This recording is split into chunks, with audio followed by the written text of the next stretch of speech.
சுவையான mango ice cream வீட்டிலே ஈஸியாக எப்படி செய்கிறது பார்க்கலாம் வாங்க. அதுக்கு ஒரு 500 மில்லி ஃபுல் க்ரீம் மில்க் எடுத்திருக்கேன், ஒரு மாம்பழம் எடுத்திருக்கேன், ஒரு 100 கிராம் சர்க்கரை எடுத்திருக்கேன், ஒரு 50 கிராம் கார்ன்ஃப்ளவர் எடுத்திருக்கேன். இது டேபிள் ஸ்பூனில் 2 ஸ்பூன். பாத்திரத்தில் நம்ம இந்த எடுத்தோம் இல்லைங்களா பால், அந்த பாலை இதில் சேர்த்துடணும்.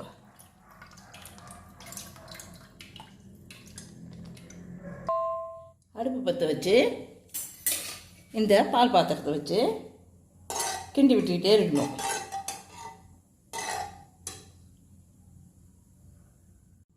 பால் காஞ்சதுக்கப்புறம் ஒரு 5 நிமிஷம் மீடியம் தீயில் இருந்தால் போதும், ரொம்பவும் சுண்ட தேவையில்லை. நாம் எடுத்து வச்சுருக்கீங்களா கார்ன்ஃப்ளவர், அதை ஒரு பாத்திரத்தில் சேர்த்து கொஞ்சம் பால் ஊற்றி கரைச்சி வச்சுக்கலாம்.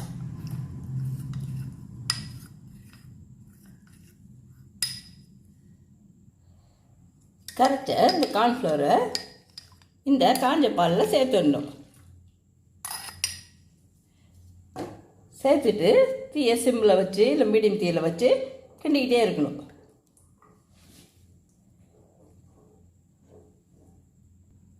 இதில் ஒரு பிஞ்சு டாட்டா சால்ட் சேர்த்துடணும். இது ஒரு 2 நிமிஷத்துல இது மாதிரி கொஞ்சம் பிசு பிசுன்னு வந்துடும். பேஸ்ட் ஆன உடனே, இந்த அளவு வந்த உடனே இதில் நம்ம எடுத்து வச்சுருக்கோம் இல்லைங்களா சர்க்கரை, 100 கிராம் சர்க்கரை, அதை இதில் சேர்த்துடணும்.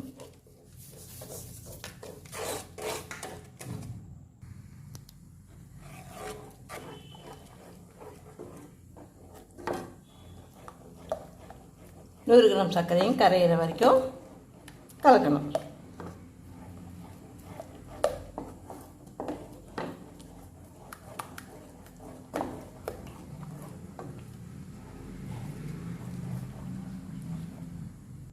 நூறு கிராம் சர்க்கரை சேர்த்த உடனே கிண்டி விட்டுக்கிட்டே இருக்கணும்.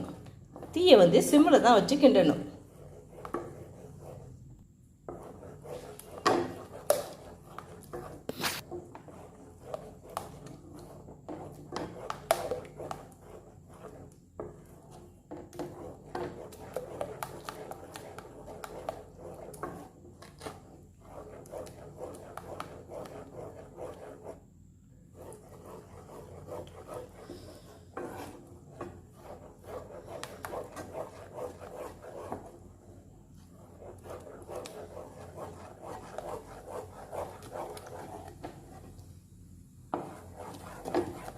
சிம்மில் வச்சு ஒரு 10 நிமிஷம் கிண்டிட்டு நிறுத்திடணும்.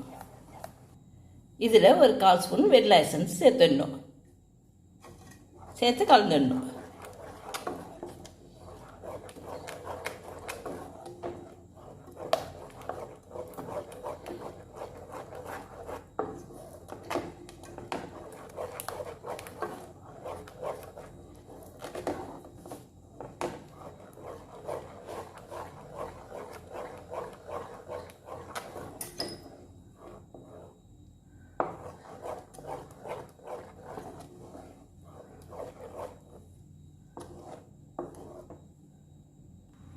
இது பாருங்க, இது மாதிரி பதம் வந்தோடனே நம்ம அடுப்பு நிறுத்திடலாம்.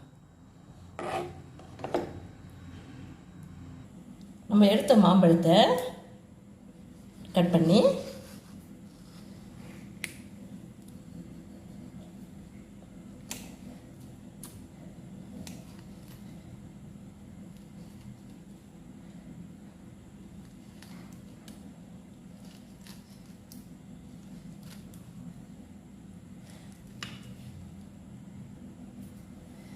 இந்த மாம்பழத்தை இப்படி எடுத்து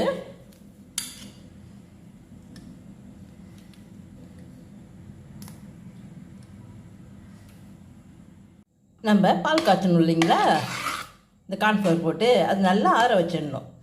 ஆற வச்சுட்டு அது இந்த பதத்துக்கு இருக்கும். இதை எடுத்து மிக்சியில் சேர்த்துடணும்.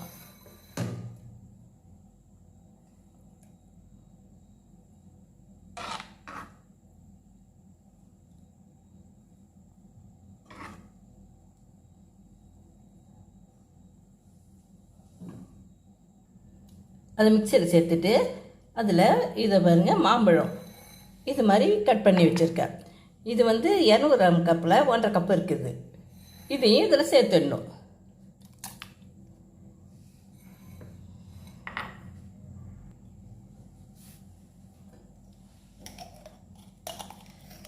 இப்போ இதில் கண்டென்ஸ்டு மில்க் ஒரு 2 ஸ்பூன் சேர்த்துடணும்.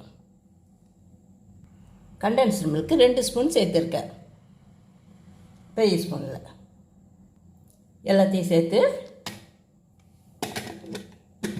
மிக்சியில் அரைக்கணும்.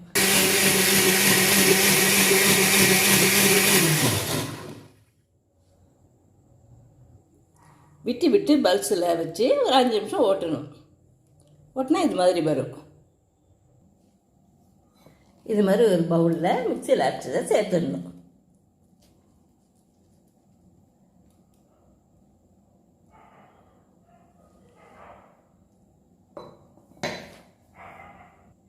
இதை பாருங்கள், இது மாதிரி ஒரு ட்ரேயில் ஊற்றி ஃப்ரிட்ஜில் வைக்கணும்.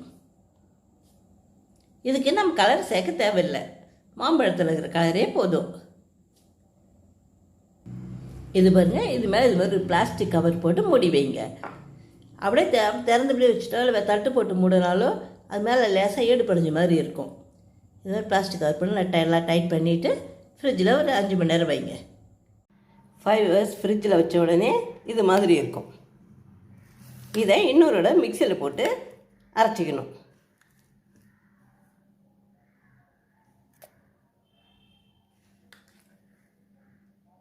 ஃப்ரீசரில் வைக்கணும். ஃப்ரீஸில் ஐஸ் வைக்கிறோம் இல்லைங்களா, அந்த இடத்துல வச்சு நீங்கள் ஃபஸ்ட் டைமே சில பால் வாட்டர் ஃபஸ்ட் டைமே ஐஸ்கிரீம் பதம் வந்துடும். அது செகண்ட் டைம் நம்ம மீண்டும் மிக்சியில் போட தேவையில்லை. அப்படி ஒரு நேரம் செகண்ட் ஒரு இடம் போட்டு அரைச்சி இன்னும் ஒரு 5 மணி நேரம் வச்சு எடுத்து சாப்பிட வேண்டியதான். இதை பாருங்க, செகண்ட் டைம் அரைச்சி ஊற்றி வச்சுருக்கேன். இன்னும் ஒரு 5 ஹவர்ஸ் வச்சுட்டு எடுக்கணும். ஃப்ரீசரில் ஐஸ் வைக்கிற இடத்த வைக்கணும். இதை பாருங்க, ஐஸ்கிரீம் ரெடி ஆகிடுச்சு.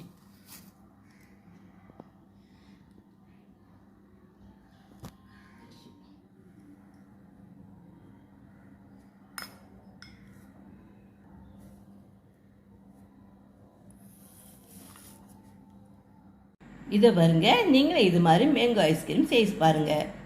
உங்களுக்கு இந்த வீடியோ பிடிச்சிருந்தா இந்த வீடியோவை லைக் பண்ணுங்கள், ஷேர் பண்ணுங்கள், சப்ஸ்கிரைப் பண்ணுங்கள், கமெண்ட் பண்ணுங்கள். தேங்க்யூ ஃபார் வாட்சிங்.